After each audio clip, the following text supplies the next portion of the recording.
So now let's see how we can go ahead and crop images using the shape tool inside of Corel Draw. So in order to do that, I'm going to go around onto the file menu, and then I'm going to go around and choose import right here. So once I go ahead and do that, let me just go around and bring in this particular flower, let's say for example around over here.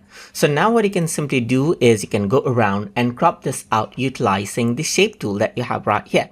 So if I were to go around onto shape, then you can simply click and drag the points of the shape right here, and you can see that the image just gets scrubbed out right here just like this. You can go around over here and utilize the smooth tool around over here as well to go around and smoothen it out just like with the shape. So you can use all of this right here like smear, as you can see right here, and you get the cropping accordingly right here. You can attract, you can repel right here, and then work around with the points right here just like this, as you can see. And this is how you can go ahead and then crop images utilizing the Corel Draw shape tool right here, as you can see just like this.